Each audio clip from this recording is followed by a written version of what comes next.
Muy bien, vamos entonces a comenzar y vamos a hacer un pequeño recuerdo, ¿cierto? A modo, ¿cierto? Además, cierto, dije.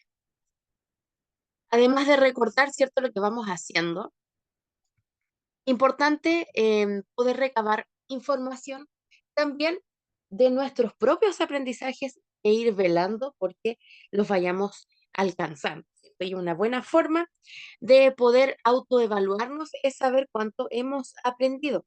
Así que aquí preguntamos y respondemos a un concepto o a dos máximo en el chat. ¿Cómo resumiría usted en una palabra o frase el aprendizaje de la clase anterior? ¿Cómo resumiría usted el aprendizaje realizado, cierto, en la clase anterior? Atención también con la participación, estimados y estimadas, porque en esta versión vamos viendo algunas preguntas que son explícitas, tal como aparecen en la prueba. Y eso es a modo de premio, ¿cierto?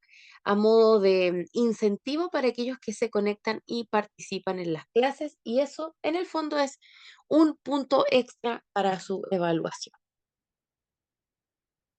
Bien, entonces, en el chat escribimos al menos una palabra, ¿cierto?, que pueda resumir el aprendizaje de la sesión pasada.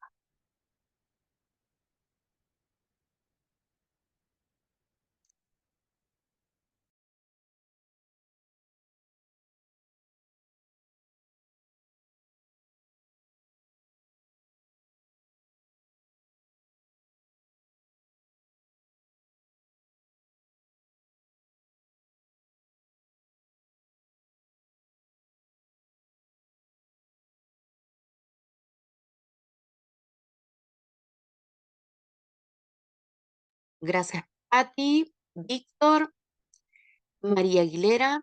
Desarrollo, enriquecedor, interesante. Muchas gracias por sus respuestas.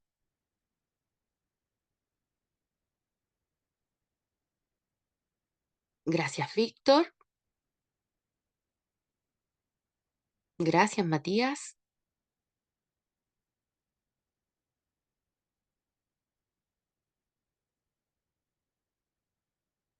Vamos adquiriendo vocabulario, ¿cierto? Que es importante, sobre todo también ir guardando a modo de stock de todas las palabras que vamos a utilizar de aquí en adelante en los contextos educativos.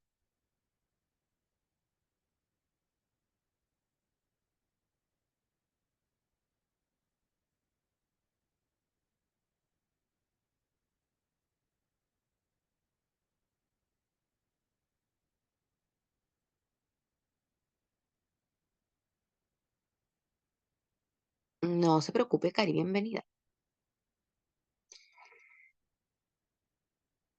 Muy bien, muchas gracias a todos los que han ido participando, ¿cierto? Porque además esto queda grabado y así de algún modo em, podemos ponerle también atención a sus respuestas en periodo posterior al que termine la clase.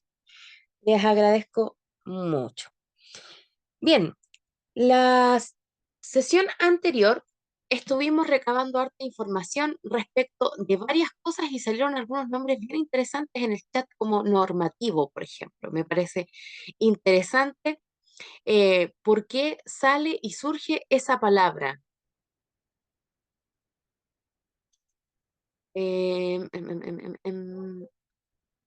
¿Por qué? Porque justamente hablamos la sesión anterior de todo aquello que normaba, que trataba de dar un lineamiento claro respecto de cómo debiese ser em, ciertos procesos educativos o elementos que son necesarios para eso. Entonces vimos el proceso justamente de normalización, la importancia de esa normalización, cómo se lleva a cabo, cuáles son los elementos necesarios para que se lleve a cabo, algunas estrategias muy tangibles, muy realizables, que se pueden aplicar a corto plazo y en todos los niveles para ir desarrollando también los procesos normativos dentro de la sala de clases. ¿Alguien recuerda lo que significa la palabra o em, la definición completa, por decirlo de algún modo, de lo que es normativo. ¿Qué era normativo?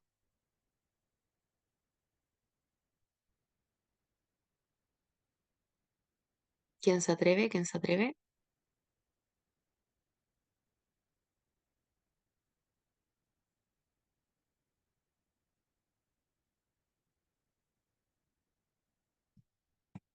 Normativo, ¿cierto? Lo vamos a entender como lo necesario y lo importante que tiene que existir en un establecimiento educacional, porque los estudiantes con estas normas van a sentir el equilibrio de la disciplina, no entendiendo, ¿cierto? Que también lo conversamos, que el estar calladitos o el estar en silencio significa un mejor desarrollo o desempeño en clases porque no va por ahí.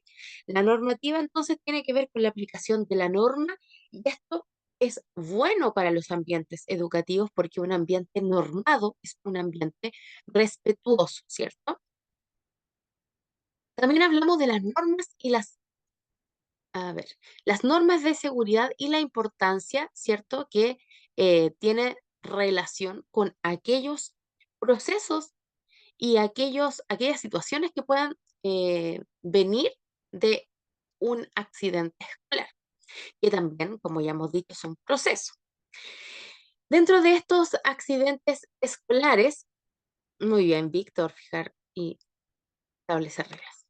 Em, Teníamos algunos que eran mucho más comunes que otros, ¿cierto? Habían algunos que eran más frecuentes. ¿Recuerdan, por ejemplo, cuál era el más frecuente?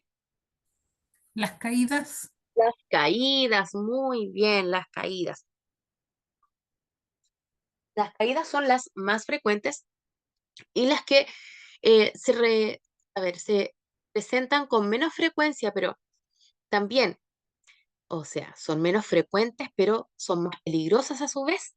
Entonces ahí no hay como que equilibrar con cantidad y calidad juntos. Ojo con eso, pero yo sé que ustedes lo entienden bastante bien. Son los accidentes de tránsito que pueden suscitar alrededor del establecimiento educativo. Esto, si bien no son responsabilidad, muy bien Matías, si bien no son responsabilidad del colegio, el colegio sí está llamado a desarrollar conductas viales positivas con su comunidad educativa. Por lo tanto, también pasan en el fondo a ser una responsabilidad implícita. Bien, luego conversamos acerca del apoyo a la gestión pedagógica, cuáles eran los elementos básicos de una planificación. Y con ello tenemos que adquirir y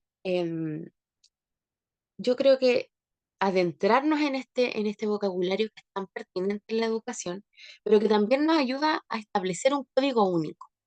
Entonces, hay frases, hay palabras, hay formas que nosotros ya tenemos que manejar, ¿cierto? Al revés.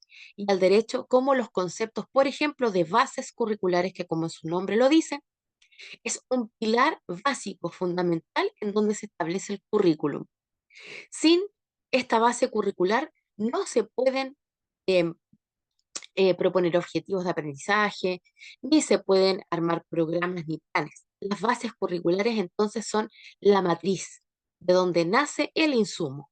¿De qué? De los planes y los programas que van a estar insertos y destinados para todos los cursos y para todos los niveles indistintamente de varias cosas, de la asignatura y también de los contenidos transversales que vimos fuertemente en las clases anteriores. Por una parte, tenemos los OA, que son los objetivos de aprendizaje, que son por curso y por asignatura.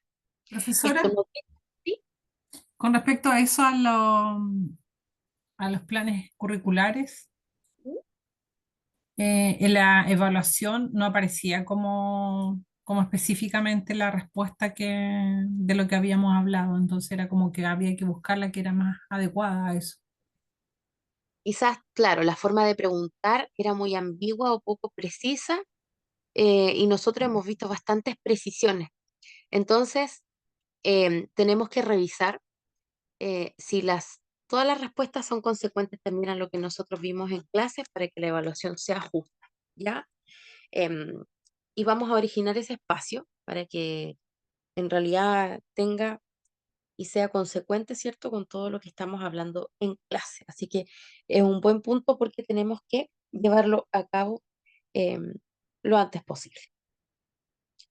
Por lo mismo, pues, puede ser que se presenten algunas imprecisiones, pero que las vamos a solucionar de ser necesario si nosotros encontramos que en realidad está poco precisada la pregunta y que en realidad em, tiende más a perdernos que a ayudarnos, que no es el espíritu ni la dinámica, por supuesto.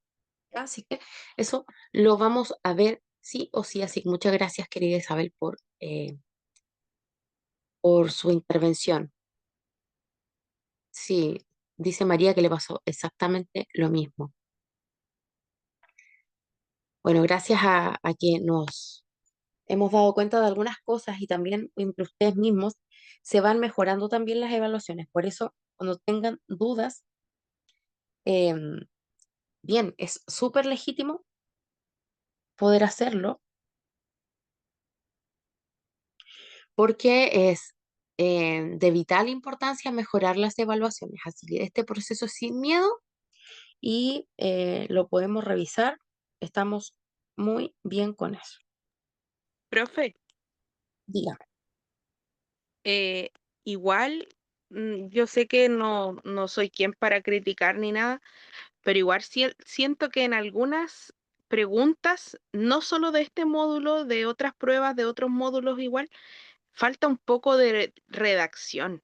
La verdad es que yo siento que están quizás mal pauteadas, porque por ejemplo de repente pregunta algo y dice la alternativa A, tanto, la alternativa B, todas las anteriores, la alternativa C, D y E, y salen otras o ninguna de las anteriores, y se supone, en mi parecer, que esa opción de todas las anteriores o ninguna de las anteriores debiesen estar al final, creo yo. Entonces no sé si le faltará corregir eso o algo así, porque al final podemos caer en la ambigüedad de que quizás esa, al ser en el segundo lugar, se refiere solamente a la A y no a todas las otras respuestas. Correcto. Muchas gracias por su intervención excelente. Yo les agradezco que lo estén haciendo tanto en el chat como en- con la cámara o con el micrófono, porque, em, bueno, ustedes saben mejor que nadie, yo los conocí a la institución gracias a ustedes, y la verdad es que de ahí en adelante han ocurrido bastantes situaciones que tienen que ver también con esto. Por eso no he tenido ningún reparo cuando considero que algo en una evaluación está mal. Me habría encantado hacerla yo para tener una línea consecuente, pero entiendo también que son muchos dos cursos y es imposible hacerlo. Pero de todas maneras es algo súper importante lo que la compañera dice porque yo concuerdo con eso desde el día uno. Em, el problema quizás es la redacción. Em, bueno, por supuesto que pueden haber otros problemas, pero en mi caso me ha tocado ver eso y por eso es muy necesario que ustedes me hagan llegar también esas dudas, porque yo he presentado esas solicitudes para cambiar, por ejemplo, la forma en que está preguntada la pregunta, vale la redundancia, porque mi intención claramente jamás va a ser perjudicar y tenemos que estar en la misma línea. Lamentablemente no somos las personas los que hacemos estos procesos y por eso no los podemos llevar controlados, yo creo. Pero claro, hay harto que mejorar. No sé si lo vamos a mejorar nosotros, pero es importante que mejoremos al menos nuestra evaluación. Entonces, em, importante que podamos revisarlo, ¿cierto? Y ver en cuáles preguntas tenemos dudas para llevarlas y someterlas a una especificación o corrección de fuese necesario. Ah, claro. Mire, aquí Cari dijo algo que es súper fundamental.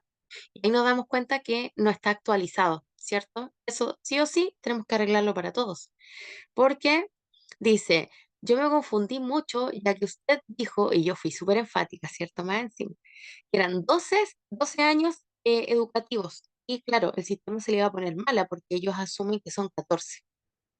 Así que ahí ya tenemos una primera tarea y para todos los que pusieron 12, esa pregunta claramente tiene que ser favorable y devolver ese puntaje porque sabemos que son 12, ¿ya? No hay que dudar en ese conocimiento. Gracias, Cari. Dijo, anótenlo, ¿cierto? Claro, Eli, muy bien. Y yo lo resalté. Muy bien, Pati, excelente. Qué bueno que me lo hayan dicho, que todavía aparece entonces ahí con 14 y no con 12. Vamos a enviar la solicitud para que eso se enmiende, ¿ya? Si se acuerdan de cualquier otra y después, como ya ustedes saben, es importante que podamos hacer esa revisión más exhaustiva y podemos generar algún espacio para poder hacerlo de la mejor manera posible, no hay ningún problema, pero de acordarse ustedes o tener la duda de otra respuesta del proceso evaluativo que pasó, eh, no hay ningún inconveniente, hágalo nomás. Geraldine, tiene su manito levantada.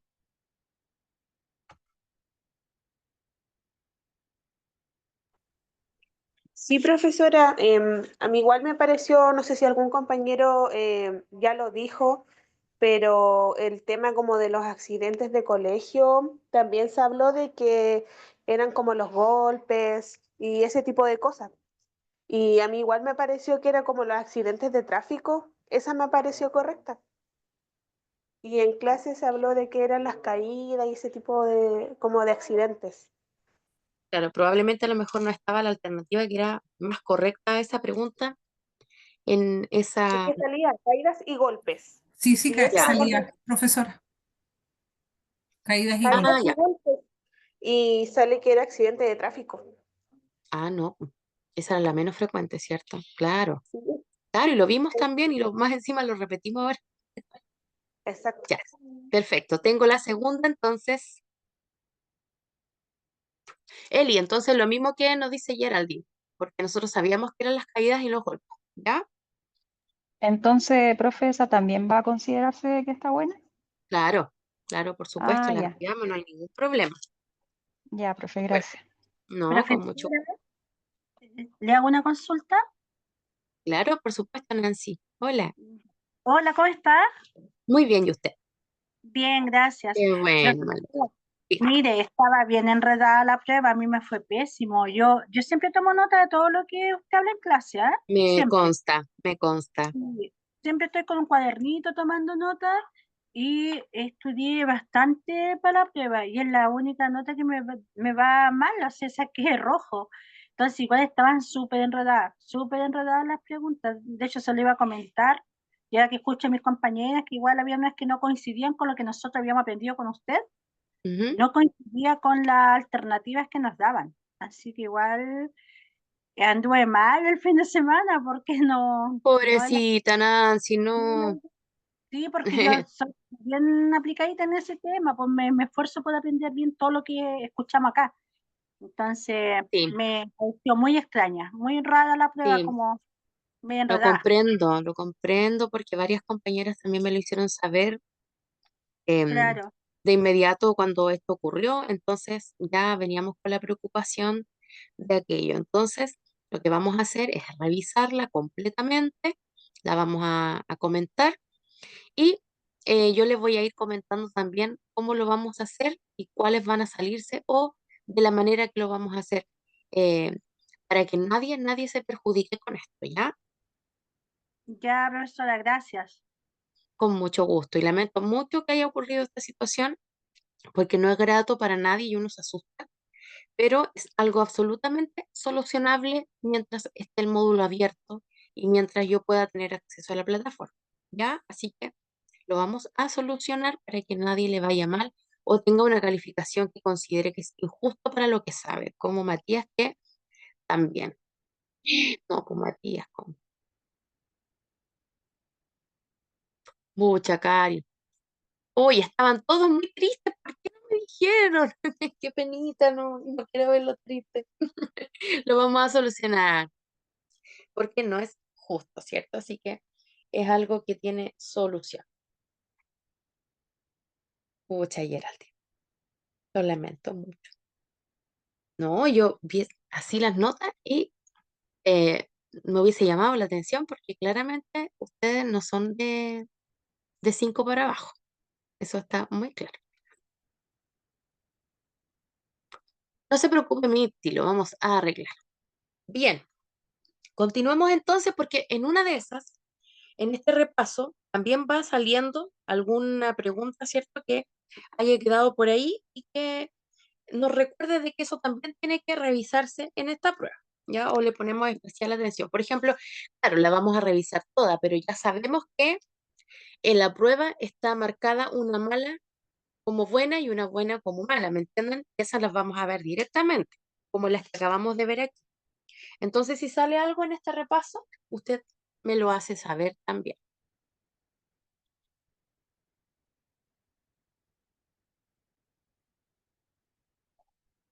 Víctor dice, Rita, bienvenida.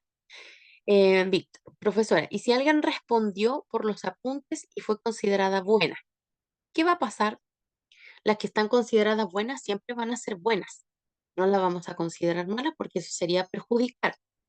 Porque además también, de acuerdo a lo que nosotros vimos, puede ser que alguna se la haya considerado buena em, y el sistema tenía más de una respuesta o la idea es que em, también se considere lo de la clase, así que si la puso buena, se queda buena, ¿ya? Lo importante es que sepa que a nadie le va a bajar,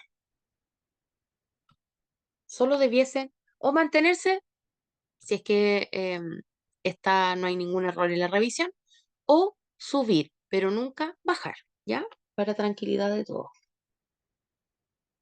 Continuemos entonces a ver si sale algo más. También vimos los objetivos fundamentales transversales o los objetivos de aprendizaje transversales o los objetivos actitudinales. Usted va a encontrar un montón de nombres con este tema. Lo importante es que sepa que transversal significa que atraviesa todos los niveles y atraviesa todas las edades y todos los ciclos y todos. ¿Por qué? Porque son aprendizajes que tienen que ver con lo valórico, justamente como ya hemos dicho, con los principios, con lo actitudinal. Por lo tanto, esto lo podemos hacer por curso, pero también lo podemos hacer por colegio, por asignatura. Los objetivos fundamentales, transversales o objetivos de aprendizaje transversal van a estar presentes en todas las asignaturas, en todos los colegios y en todos los contenidos, siempre. De allí su importancia. Distinto, ¿cierto? Los objetivos de aprendizaje, que son por curso o por asignatura, que son obligatorios aprender en todos los niveles y tienen relación, ¿cierto?, con adquirir habilidades, es decir, cómo se hace algo, adquirir los conocimientos, o sea, ¿qué es ese algo? Si yo adquiero conocimientos, entonces puedo desarrollar habilidades. Y además, tengo que desarrollar actitudes en esas habilidades. Por ejemplo, se nos dice que tenemos que desarrollar nuestro pensamiento crítico en las clases. Bien, entonces para desarrollar pensamiento crítico, que es un conocimiento y desarrolla una habilidad, tengo que tener actitudes, como por ejemplo, saber respetar la opinión de mis compañeros, que probablemente al ser críticos van a opinar distinto que yo. Eso puede sonar muy de objetivo transversal, ¿cierto? Porque estamos hablando del respeto. Pero ojo, estábamos hablando del pensamiento crítico. Y el pensamiento crítico tiene una habilidad, una actitud como conocimiento, que es el saber escuchar al compañero. Y además, ¿cierto? Puede desarrollar otros aprendizajes transversales. Pero en su génesis, este contenido ya viene con un valor agregado que es la actitud. Entonces, existen, claro, estas habilidades que son, o actitudes, perdón, que son de las asignaturas, porque es necesario desarrollarlas para que esa asignatura se desarrolle bien y por lo tanto pueda adquirir un aprendizaje nuevo, como también otros aprendizajes que son de carácter transversal que podemos trabajar todos juntos, pero que siempre vienen bien, porque apunta a lo ético y a lo valórico, al desarrollo como persona.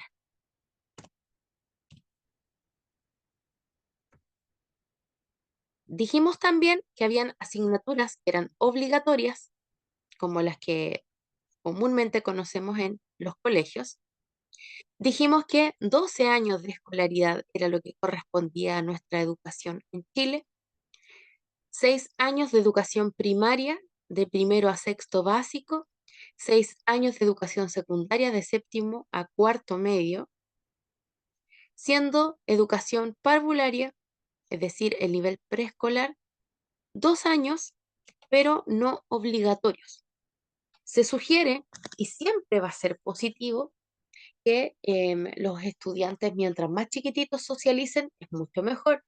Y esto implica, ¿cierto?, de inmediato, que es bueno que los niños vayan a kinder y a pre-kinder, pero no es obligatorio todavía para las familias. Estamos en ese proceso legislativo. También vamos a encontrar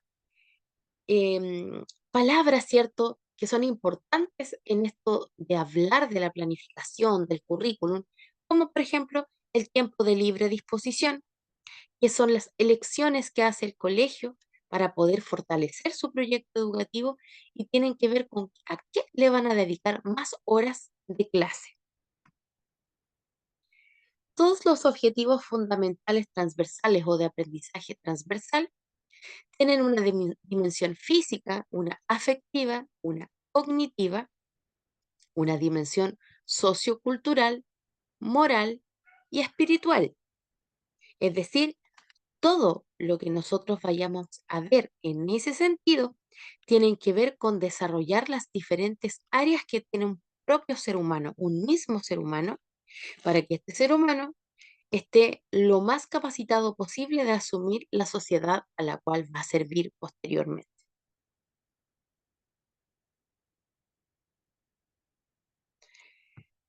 Bien, luego hablamos de los recursos didácticos y los recursos tecnológicos. Vamos a entender, ¿cierto?, los conjuntos tecnológicos y didácticos como elementos que facilitan el proceso tanto de enseñar como de aprender. Y estos contribuyen a que un estudiante, por ejemplo, si no entiende algo, lo pueda ver. Y esto sea una explicación a su vez y no cause un desequilibrio, ¿cierto? Entonces, no es necesario que todos nos entiendan de la misma manera. Podemos ahí ocupar diferentes estrategias. Y justamente, los recursos didácticos van a ser una estrategia. Los recursos tecnológicos también van a ser una estrategia. No es solo un recurso en sí. Si nosotros tenemos un video y lo presentamos, no es solo una estrategia en sí el video, sino lo que se hace con el video también. Entonces pasa a ser un recurso pedagógico, pero también tecnológico y de acercamiento a nuestros estudiantes. Estos recursos, por supuesto, que van a ser siempre muy importantes porque van de la mano con la innovación, con la actualización. No es necesario que nosotros seamos los últimos gamers y que sepamos todo en tecnología, porque no es lo que se busca de nosotros. Se busca que lo que nosotros tengamos lo podamos poner en práctica de la mejor manera posible, de una manera equilibrada también, con sabiduría, por qué no decirlo, pero de buena manera. No es mejor la clase, ya hemos dicho, que tiene todos los elementos tecnológicos si la verdad no están aportando en el desarrollo de un aprendizaje. En ese caso es mejor tener cartulinas y plumones y va a ser mucho más enriquecedor. Todo va de la mano de la propuesta que se aplique a los recursos didácticos. Entonces, un recurso didáctico puede ser un recurso también tecnológico a su vez o viceversa. Pueden servir para ambas cosas. Ya, Alexandra, espero que se mejore ahí su señal. Entonces, los recursos didácticos nos van a ayudar para una serie de sucesos, de acontecimientos, pero también de aprendizajes o de forma de ver el aprendizaje dentro de una sala de clases o para nuestros niños, porque van a ayudar a ejercitar las habilidades de los estudiantes, también a desarrollarlas, van a despertar la motivación, o sea, y con eso además el interés por aprender. Ayudan a sintetizar los temas, a reforzar los puntos claves o las ideas fuerzas, como se llaman también. Sensibilizar y despertar el interés de los participantes. Ilustrar los puntos difíciles mediante las imágenes o cuadros sinópticos. Favorecer el aprendizaje de los participantes por medio de la asociación de imágenes o esquemas. Y aquí muchos de nosotros, ¿cierto? Que necesitamos nos expliquen o nos dejen ver o nos muestren una imagen o un esquema o un gráfico para poder explicar lo que está en palabras. Eso es un excelente recurso didáctico, por ejemplo. Los tipos de recursos pueden ser auditivos, como la voz, la grabación, la música, los audiolibros. Materiales de imagen fija, como las pinturas, los cuerpos opacos, la proyección de las diapositivas, mostrar fotografías, etcétera, etcétera. Materiales gráficos como carteles, pizarrón, rotafolios. Materiales impresos como libros, revistas, folletos, libros para pintar. Materiales mixtos como películas, cortometrajes, documentales. Materiales tridimensionales como figuras geométricas, maquetas o juguetes. Y materiales TIC como el uso de los software educativos o de los hardware, incluyendo la pizarra digital. Todo aquello que nosotros llamemos un buen trabajo práctico, ¿cierto? Nos puede ayudar también a hacer una excelente estrategia didáctica.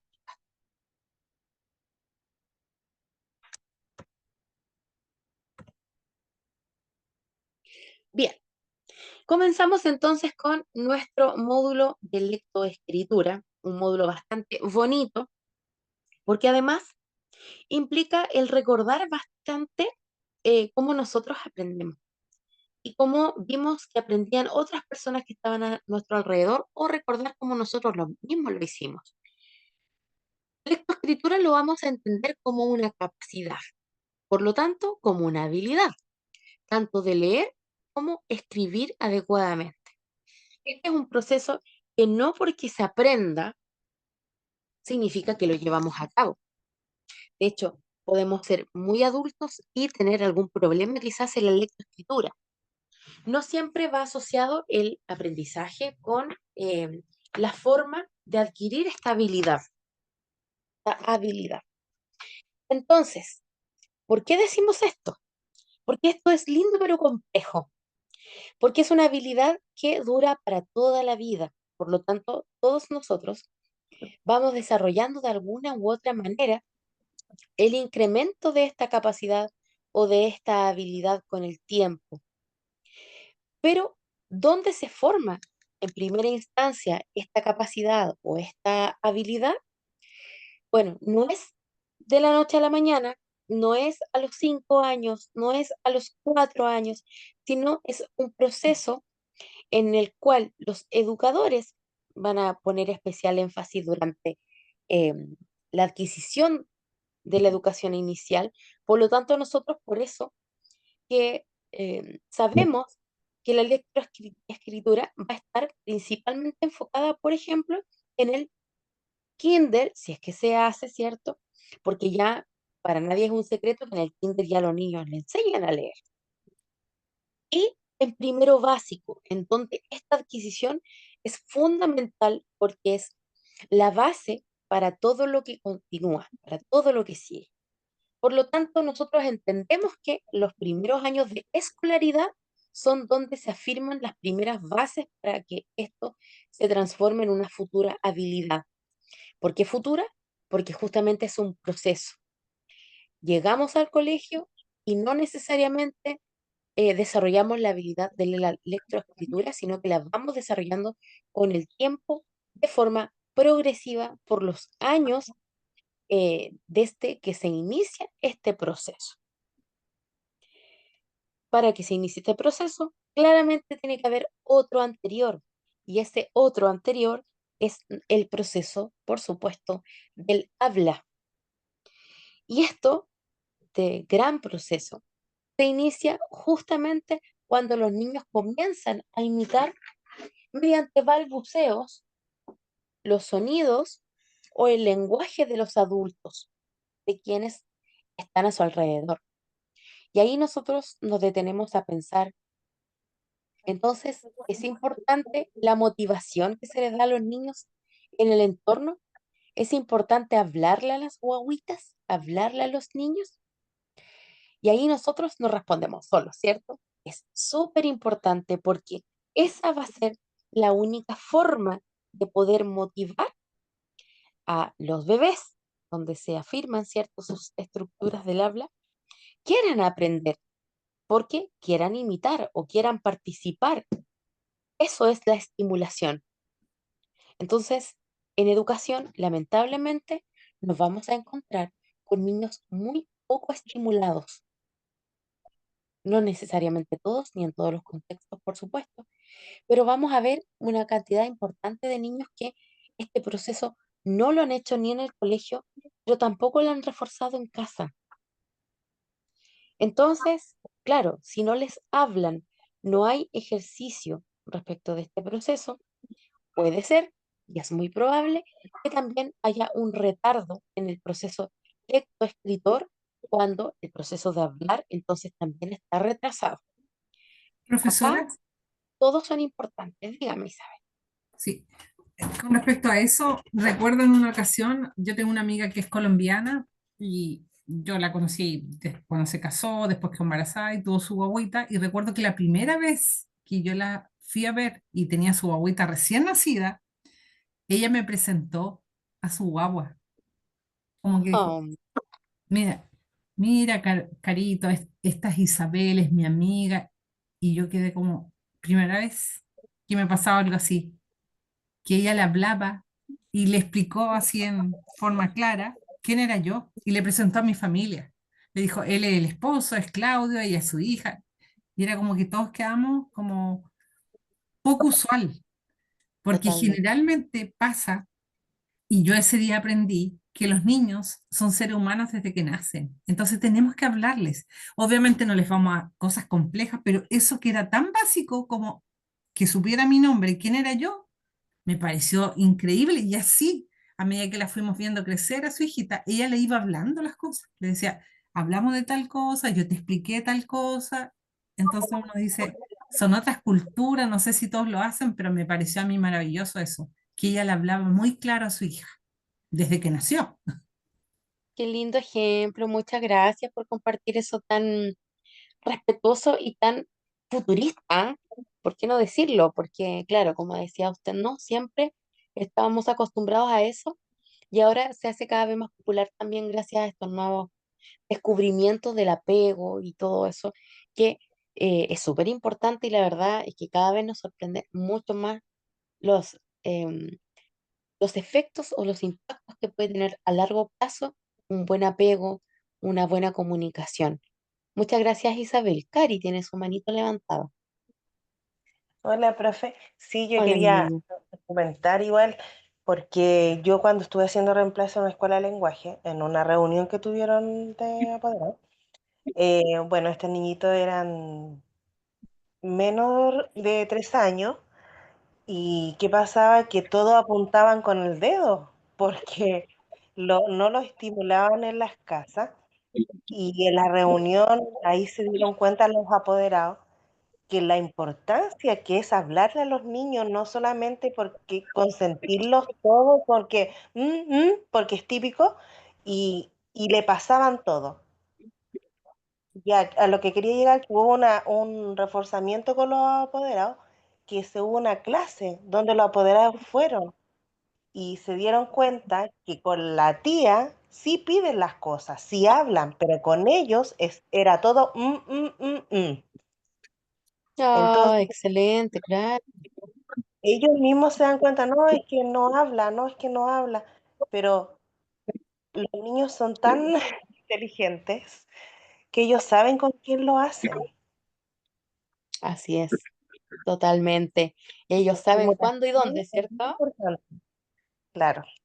Muy cierto. Muchas gracias, Cari. Excelente relato y experiencia que nos ayuda también a comprender que esto, claro, evidentemente es así y como nos dice también nuestra compañera, los chiquillos son son súper perspicaces, se dan cuenta de muchas cosas muy rápidamente, sin necesidad, ¿cierto?, de que nosotros estemos ahí encima o explicándole.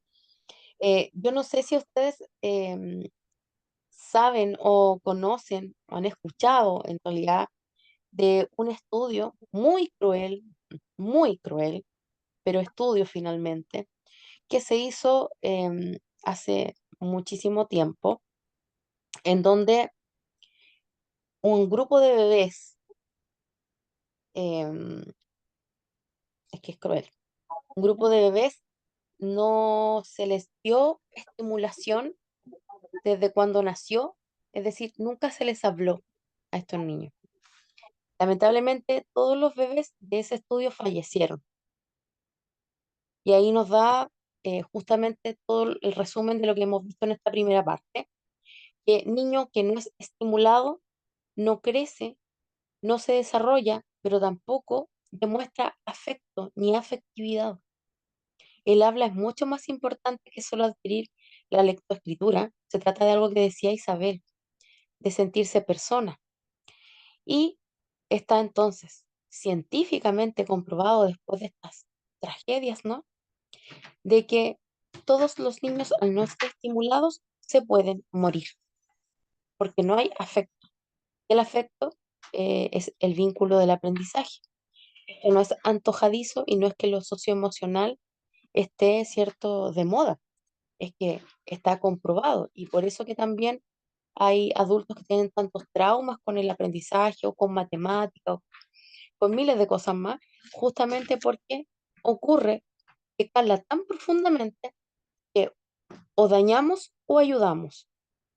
Y en virtud de eso es que cuando hablamos bien, cuando elaboramos nuestras palabras, cuando nos dedicamos a modular correctamente, estamos haciendo un bien también. Entonces va más allá de- de algo que en realidad tiene que ver con nosotros. Es nuestra responsabilidad escribir y hablar bien también. Así es, María, ¿cierto? Qué fuerte. Y es lamentable que se tengan que llegar a estas cosas para comprobar la importancia de los vínculos.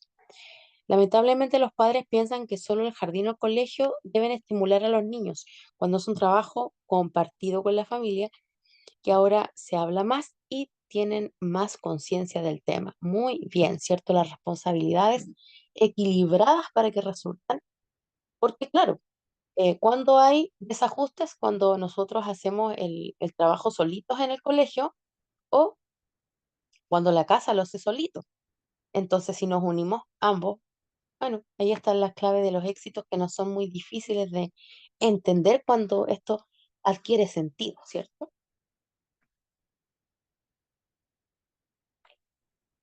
Bien, ¿alguna pregunta, algún comentario o reflexión en esta primera parte de nuestra sesión de hoy? Bueno, luego, después de nuestro recreo, vamos a ver, a ahondar mucho más profundamente en la lectoescritura y vamos a hablar de los métodos de la lectoescritura. Así que ahí vamos a hablar un poco más técnicamente de este mismo punto. Matías, tiene su manito levantada. No, profe, yo quería más que nada reforzar lo que dijo la compañera, que bueno, los niños saben cómo, a qué árbol subirse, por decirlo así, po. Hasta bueno ese dicho, ¿ah? Que Eh, árbol subirse. Muy bien. Sí, no, ellos son súper, digamos, inteligentes. Yo estaba viendo así como videos de neurociencia en el ¿Ya?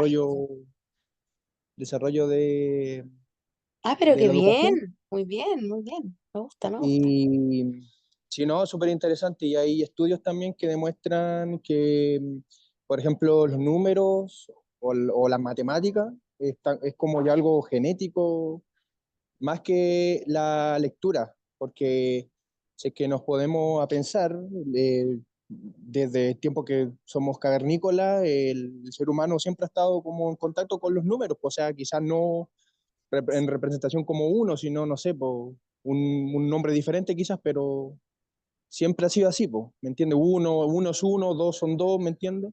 En cambio, Ajá. en cambio, la lectura es algo de hace poco, o sea, hace menos de 100 años que la mayoría de las personas eran analfabetas. Sí, no es Entonces, mucho tiempo atrás eso.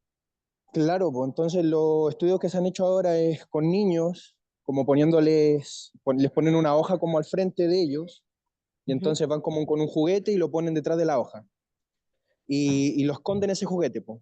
Luego van con otro juguete y lo ponen detrás de esa hoja, y ese juguete no lo esconden, pues entonces cuando sacan la hoja, lo que hace el niño es como sorprenderse de por qué hay uno si él vio que habían dos, pues entonces, ¿qué quiere decir eso? Que los niños se desarrollan mucho antes los números que lo de Es la verdad, lectura. correcto, muy Entonces, correcto. súper interesante eso, me llamó mucho la atención. Sí, excelente aporte. Y claro, y aparte de eso, como que también te dan a entender de que, digamos, no hay como una edad como para enseñarle algo a un niño. Por ejemplo, no sé, pues muchas veces uno piensa que como yo, en mi ejemplo como padre, que no sé, pues la multiplicación empieza quizá en cierta parte de tu edad, como a los 10, ¿me entiendes?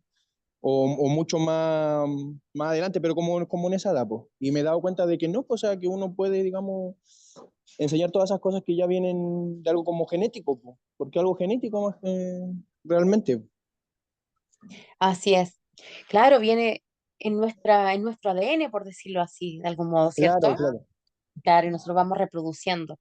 Excelente aporte y lo felicito, Matías, que esté ahí escudriñando en la neurociencia, que es lo que se viene. Eso es eh, va a ser muy No, valorado interesante, sí. como valor agregado también Le en su recomiendo a mis carrera. compañeros ahí que investiguen de eso porque está bueno. Muchas gracias, Matías. Te agradezco. ¿Alguien más tenía su manito levantado, si no me equivoco? Más interpretativa la lectura, claro, María José, muchas gracias. Bien, entonces vamos a tomar nuestro primer receso, vamos a ir a buscar un cafecito de ser necesario y nos encontramos aquí en unos minutitos más cuando vayamos a conocer entonces cuáles son estos métodos más populares de lectoescritura, asimilarnos también con alguna realidad con la que vivimos nosotros y crea usted que es o que son los mejores para determinados contextos. Eso lo vamos a ver a la vueltecita de nuestro recreo. ¿Hasta qué hora, profe, el recreo? 10 minutitos, mi niña.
Bien, continuamos con nuestra segunda parte de la clase y vamos a hablar profundamente o más profundamente de los métodos ¿de qué? De lectoescritura. Es decir, cuáles son los métodos más conocidos para leer y escribir o para desarrollar la habilidad de leer y escribir adecuadamente en la escuela o en este proceso vinculante, ¿cierto? Familia-escuela, en el que se invita también a trabajar de algún modo a las familias respecto de la adquisición, al menos del método. Es importante seguirlo en secuencia para que todos le enseñemos a esta persona, ¿cierto?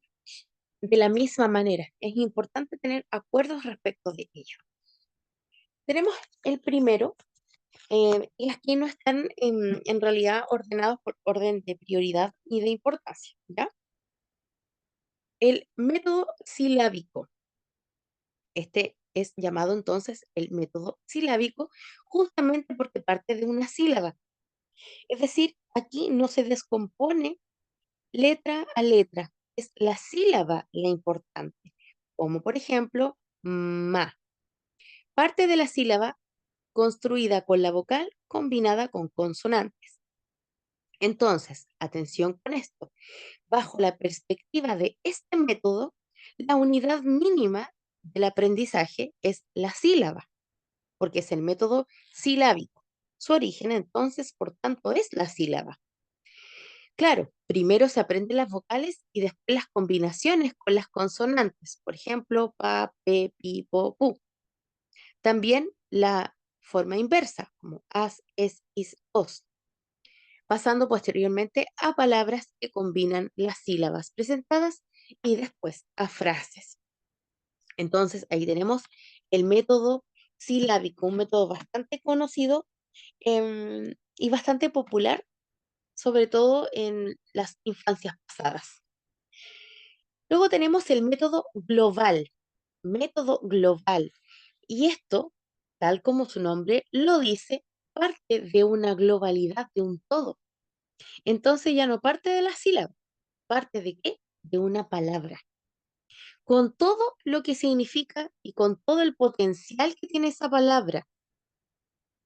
Entonces, este método, llamado deductivo, es para descubrir las sílabas que están insertos en la palabra mediante los sonidos de las letras y sus combinaciones.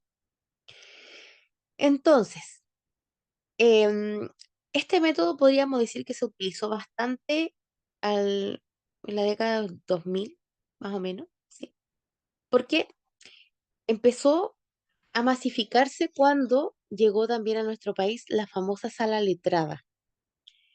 Y esto tenía que ver con ponerle nombre a todas las cosas que estaban dentro de una sala, con tal de que los niños pudieran leerlo y saber inmediatamente lo que significaba eso, y desde allí pudiesen hablar la palabra completa.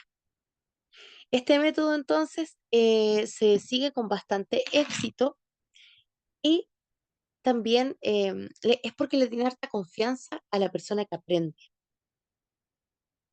Luego tenemos el método de palabra generadora. El método palabra generadora, tal como su nombre lo dice, se origina de una palabra, como por ejemplo la palabra ojo, y luego se va descomponiendo hasta volver a componer totalmente. Entonces, si tengo la palabra ojo, esta palabra se divide en dos sílabas, o, jo, que son tres letras, dos sílabas. Y si ustedes van siguiendo la secuencia, se va a descomponer en todas sus formas hasta volver a unirse como la palabra de origen. Ojo, este método entonces es de la palabra generadora.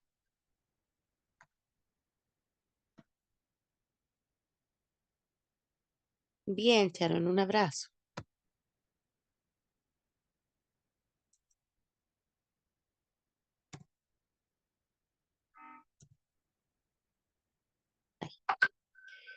Bien, hasta acá. ¿Alguna duda con los métodos respecto de cómo entonces se puede enseñar un proceso lectoescritor? Profe, yo no me quedo, disculpe lo de, claro, lo del global, es global al final es deductivo. Correcto, deductivo. Es lo mismo, ¿cierto? Se va a descubrir la palabra o la letra por cómo suena la palabra y se presenta tal y como aparece. No la Ya, vamos a ok. achicar.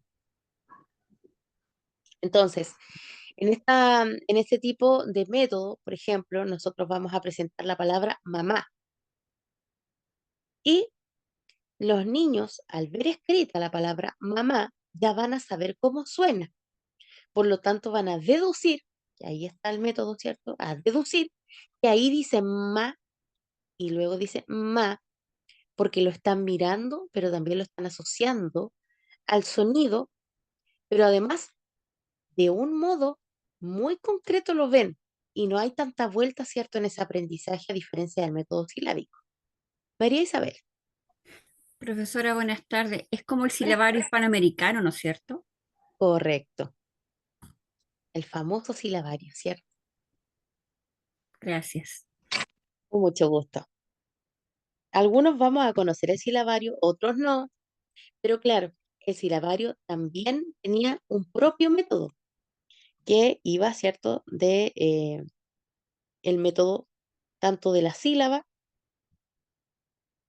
y, bueno, también va cambiando y ha ido cambiando su forma y su postura o la propuesta que tenía este método respecto de los orígenes que tenía también. Bien, avanzamos entonces. ¿Y qué sucede en el versus, en las matemáticas? Porque hemos hablado bastante del método silábico o no, global, también palabra generadora.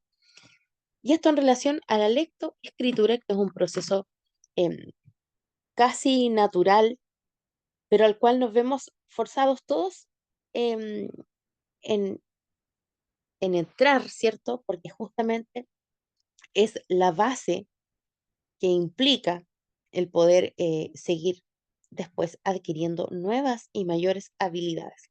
Ninguna habilidad o capacidad ha podido realizarse sin la comprensión de la misma habilidad y por eso la lectoescritura es fundamental y es como la madre de muchas asignaturas también. Pero la matemática no lo hace mal, ¿no?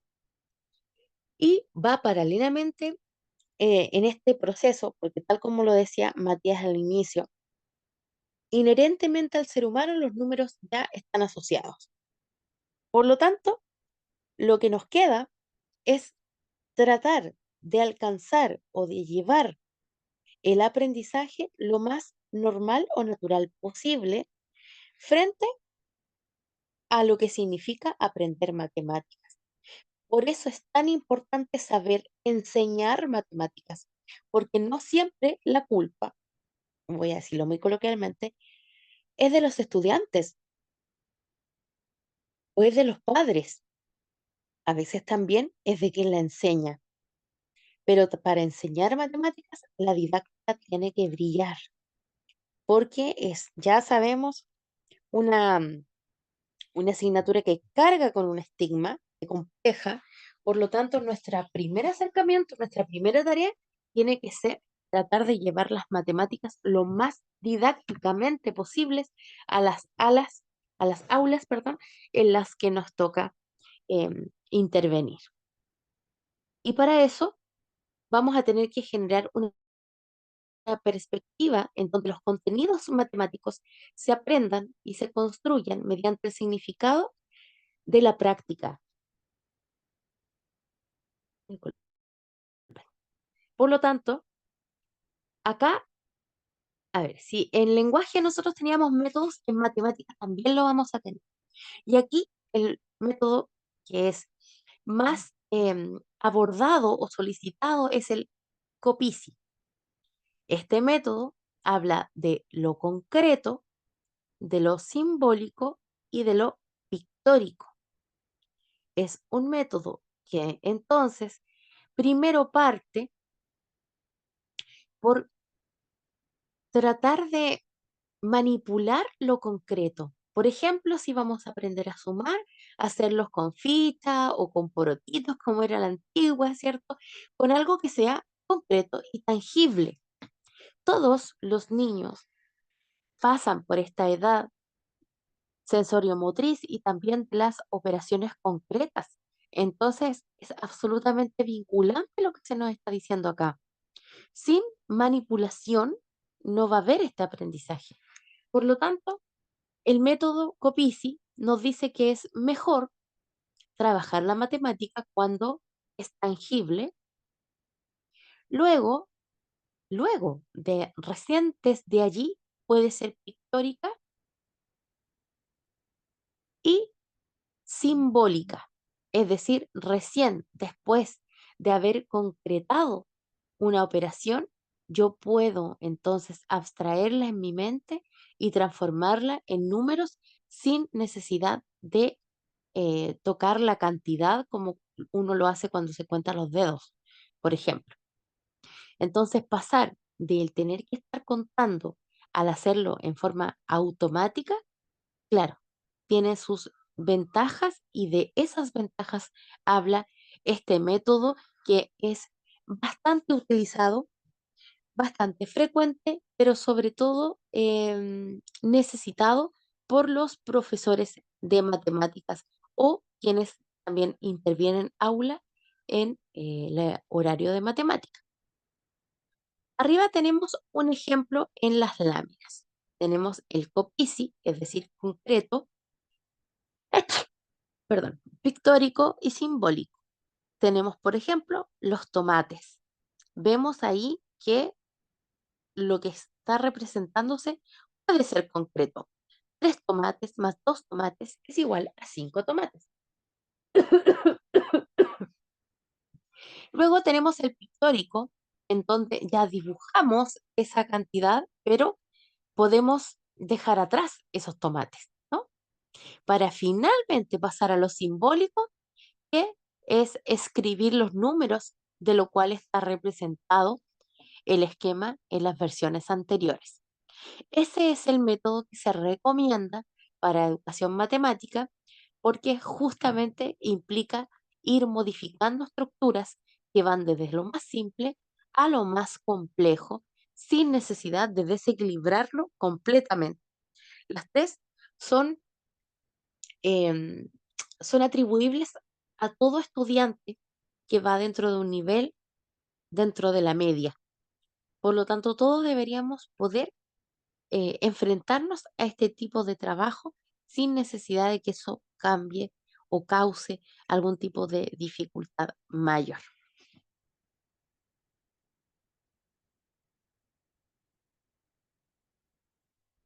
Bien, ¿alguna duda con el método Copici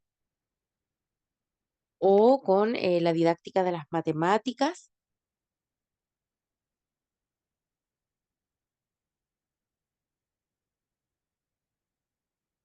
¿Alguna duda con lo que hemos visto hoy o comentario? Profe, yo quisiera aportar sobre eso. Cuénteme, Díaz. Bueno, lo otro que también estaba viendo era que está bueno, digamos, como monetizar o normalizar ese tipo de ¿cómo se dice? Ay, me enredé, ¿De me perdí la idea. estrategia?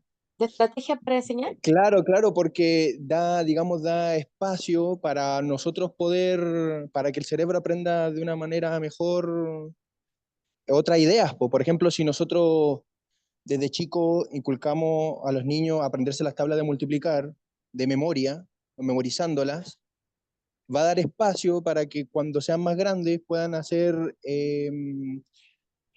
cosas más difíciles, porque ellos ya van a tener Totalmente. en mente que 7 por 7 es 49 y ya van a saber que lo demás es mucho más fácil porque ya lo van a tener en la mente. No sé si me explico. Totalmente. Y eso es lo que se espera, ¿cierto? Por lo tanto, este es un método bastante equilibrado y si lo vamos aprendiendo, como bien usted dice, después cuando estamos en, no sé, en la vida laboral o estudiantil, claro, todo se nos hace más fácil porque ya hemos pasado por ese proceso. Por lo tanto, es un método que a todos, grandes y chicos, nos viene bastante bien.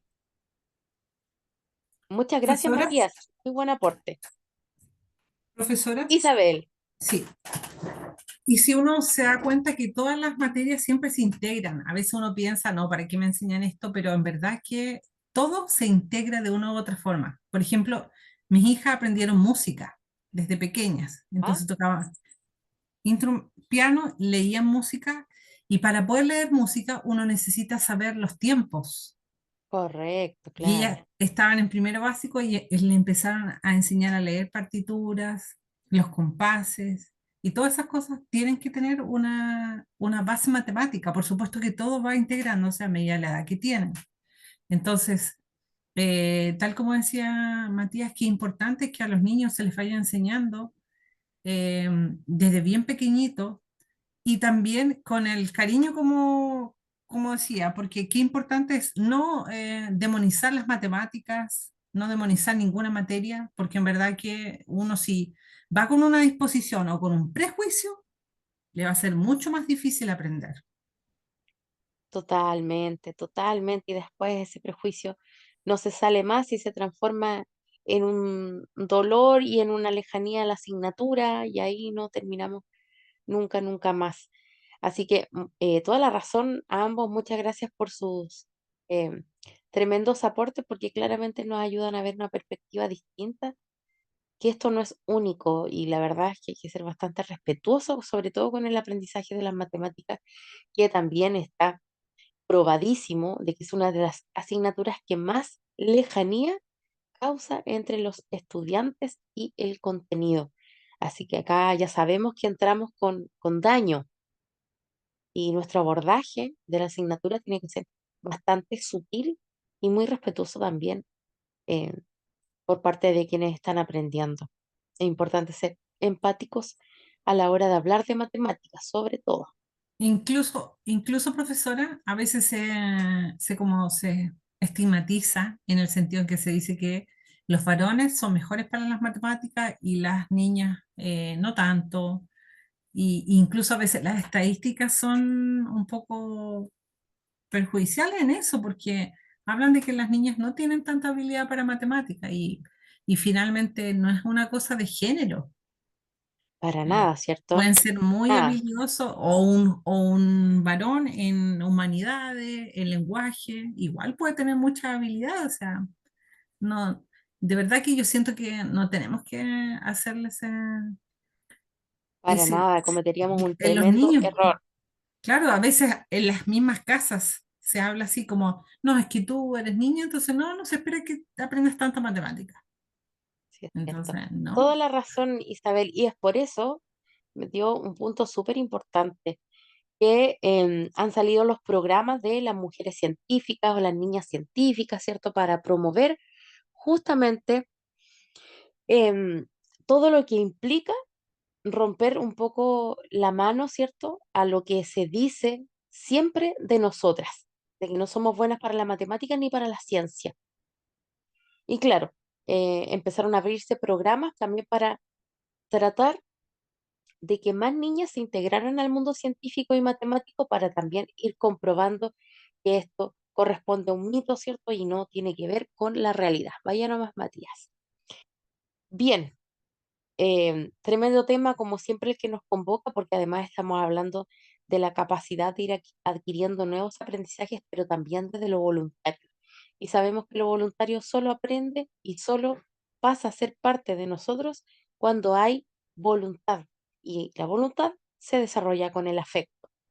Entonces, si nosotros nos encontramos alejadísimos de una asignatura, probablemente nos vaya a ir mal en esa asignatura, porque tenemos ahí un, un vínculo que está siendo obstruido por algún miedo o por alguna razón que tenemos que tratar de bajar, ¿cierto? De sacar.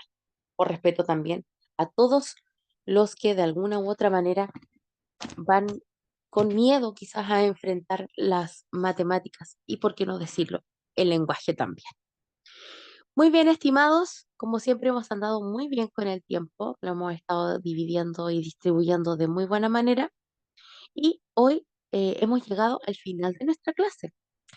La próxima clase vamos a profundizar mucho más y vamos también a repasar, ¿cierto?